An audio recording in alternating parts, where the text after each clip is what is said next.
যারা যারা short video বানাতে ভালোবাসেন কিংবা টিকটক বানাতে ভালোবাসেন, বিশেষ করে ভারতের, তাদের জন্য সত্যি একটা খুশির খবর এই যে মাত্র কয়েকদিনের মধ্যে ভারতে আবার টিকটক শুরু হতে চলেছে।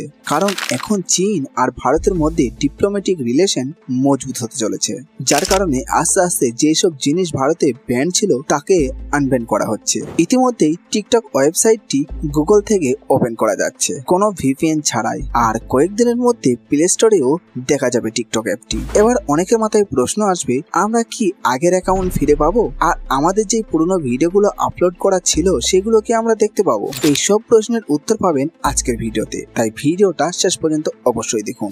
আর এইরকম আরো গুরুত্বপূর্ণ আপডেট পেতে আমাদের চ্যানেলটি সাবস্ক্রাইব করতে ভুলবেন না। চলুন তাহলে শুরু করা যাক। দেখুন, 2020-তে যখন টিকটক ব্যান করা হয় তখন ভারতের সাথে চীনের রিলেশন তেমন ভালো ছিল না, আর ডাটা চুরির ভয়ে ভারত সরকার তখন 58টি অ্যাপ ব্যান করেছিল।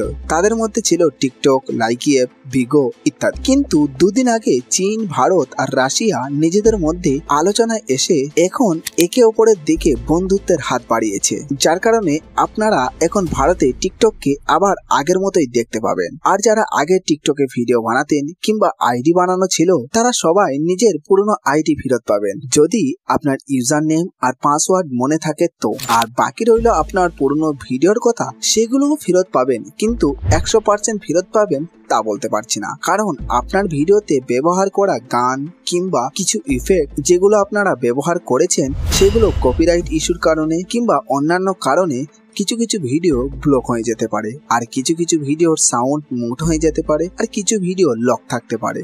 এই তিনটে সমস্যা থেকে যদি আপনার ভিডিও বেঁচে ফেরে, তাহলে আপনি অবশ্যই আপনার পুরনো সব ভিডিওই আগের মতোই ব্যবহার করতে পাবেন, আবার দেখতেও পাবেন। আপনার কি মনে হয় এইভাবে চীনের চাইনিজ অ্যাপ ভারতে আগের মতো ব্যবহার করার যোগ্য থাকবে কিনা, কিংবা সত্যিই কি ভারতীয় হিসাবে চীনের এই অ্যাপগুলো ব্যবহার করা উচিত নাকি নয়? কমেন্টে আপনার মতামত জানাবেন।